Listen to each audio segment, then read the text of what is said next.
Okay, guys, today what we're going to be doing is using Zapier to integrate Calendly with Trello. So the first thing that you want to do, one thing I should note here really quick, this is a free Zap. However, with Calendly, you may need to upgrade your Calendly account in order for it to allow you to connect it to Zapier. So just note that. But we're going to go ahead and create a Zap.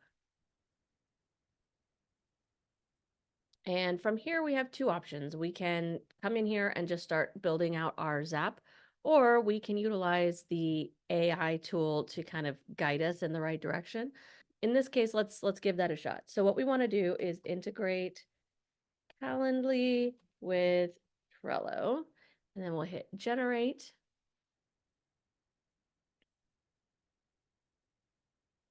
And yeah, what it's telling us is exactly right. We want to sync Calendly invites with Trello cards. So we're going to go ahead and try it. And then from here, we've got our trigger and our action already kind of started for us. So what we need to do now is click in and make sure that our accounts are connected. So in this case, I have already connected my Calendly with Zapier. So you can see it's already showing up here. But if you don't have that already, you might need to go into Calendly and grab an API key or something of that nature. And we're going to go ahead and stick with this user webhook because I don't have more than one person in my Calendly organization who's getting appointments. So it just keep it simple. And then we're going to test the trigger. It's looking for and found a test record in the Calendly account that we're testing from. So we're going to go ahead and use that and continue with selected record. And then from here, we need to go ahead and connect to our Trello account, which again, already done because as you can see, I've done many zaps with Trello. So we'll hit continue. And then we're going to go ahead and choose our board. Now, if you have a lot of boards like I do, it's probably best if you just start typing in here and the name of the board, it's easier to find it.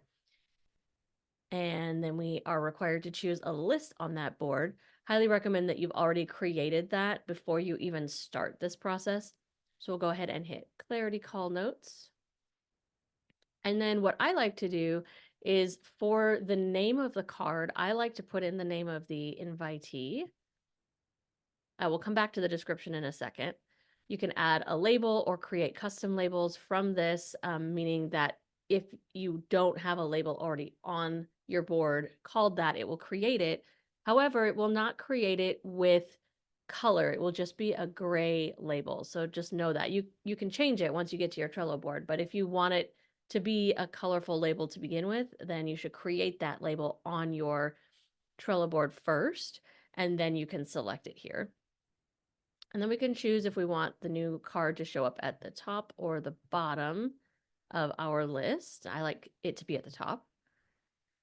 And then we can go ahead and add ourselves as a member of the card. And then a due date I highly recommend because then from there you can set up a automation on your Trello board so that it'll automatically do like a reminder for you. So I just choose the scheduled start time. And then you have a couple other options here, but typically I don't find them super useful coming from Calendly. So I don't, I mean, you could add a checklist automatically or something like that. But you can do that straight on the board when the card is created. So it's up to you. But going back to our description here, this is where we're going to click in and we're going to choose one of the options as far as like if we want answers to show up and things like that. So we've chosen number 1, right, which is questions and responses 1. That's going to give us the answer to the first question. But then in order to keep it from being all smushed together in the card, we're going to make sure we hit a line break there before we choose the next answer. And you'll see on the Trello board why we did that. From here, we're going to go ahead and test the Zap, and it's going to create the card on the list for us. So hit continue. You can see it started to plan it. It's going to hit test Zap. And then once it says it's done, we're going to go over to our Trello board. And you can see right here, we have our new card. It's got the name, it's got a due date, it's got me added as a member. And then when we come into our description, you could see because we put that line break in between, it separated their answers to the questions. Okay. You could use punctuation there. You could do more line breaks to spread it out a little more.